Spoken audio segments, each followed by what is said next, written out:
नुसरत फ़तेह अली ख़ान की कब्र तक जाते हुए एक आवाज़ आई, ओए नुसरत दी टेरी।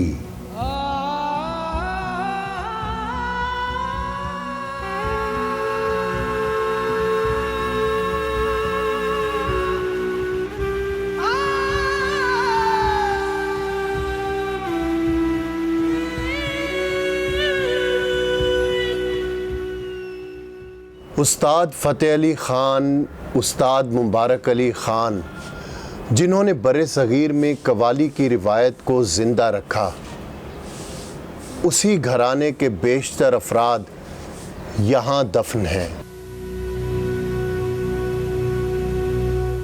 मकबूल अहमद साहब, आपका नुसरत फ़तेह अली ख़ान के ख़ानदान से क्या ताल्लुक़ है? ਅਸੀਂ ਕਬਰਸਤਾਨ ਵਿੱਚ ਨਾ ਇੰਤਜ਼ਾਮੀਆ ਸ਼ਾਮਲ ਹਾਂ। ਪਹਿਲੇ ਮੇਰੇ ਵਾਲਿਦ ਸਾਹਿਬ ਸੀਗੇ, ਹੁਣ ਮੈਂ ਆ। अच्छा, यहाँ लोग आते हैं इनकी कब्र पे, मरहूम की कब्र पे फातह खानी करने? 24 घंटे लोगों की आमदो रफ्त है। ਇਹ ਕਬਰਸਤਾਨ ਵਿੱਚ ਲੋਕ ਆਪਣੀਆਂ ਕਬਰਾਂ ਤੇ ਆਉਂਦੇ ਆ, ਫਿਰ 4-5 ਮੀਤਾਂ ਕਬਰਸਤਾਨ ਵਿੱਚ ਆਉਂਦੀਆਂ ਵਾ। ਇਹਦੀ ਖਾਨ ਸਾਹਿਬ ਦੇ ਮਜ਼ਾਰ ਤੇ ਨਾ ਰਾਸ਼ੀ ਪਿਆਰਾਂ ਦਾ ਲੋਕਾਂ ਦਾ। ਜਿਹੜੀ ਆ ਖਾਨ ਸਾਹਿਬ ਦੇ ਦੁਨੀਆ ਭਰ ਦੇ ਵਿੱਚ ਸ਼ਾਗਿਰਦਾਂ ਤੇ ਸ਼ਾਗਿਰਦਾਂ ਦੀ ਤਾਦਾਦ ਵੀ ਦੂਸਰਾ ਕਾਫੀ ਤਾਦਾਦ ਵਿੱਚ, ਸ਼ਾਗਿਰਦਾਂ ਨੇ ਜਦੋਂ ਵੀ ਆਉਣਾ ਨਾ, ਉਹਨਾਂ ਨੇ ਖਾਨ ਸਾਹਿਬ ਦੀ ਮਜ਼ਾਰ ਤੇ ਮਹਿਫਲ ਕਰਕੇ ਜਾਣੀ ਆ।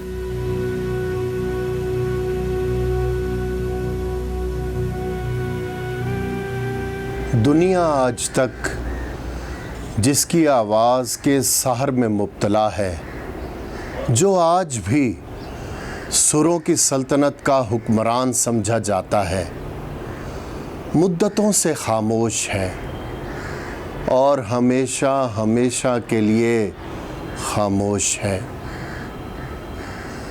लेकिन आज भी उसकी आवाज़ मुसलसल बोल रही है कि मौत की आखिरी हिचकी को ज़रा गौर से सुन, ज़िंदगी भर का खुलासा इसी आवाज़ में है।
तेरे बिना तू घर ढूंढना, मैं जाना जोगी दे नाल हो, मैं जाना जोगी दे नाल हो, मैं जाना जोगी दे नाल। किसे दा यार ना विछड़े, किसे दा यार ना विछड़े, किसे दा यार ना विछड़े।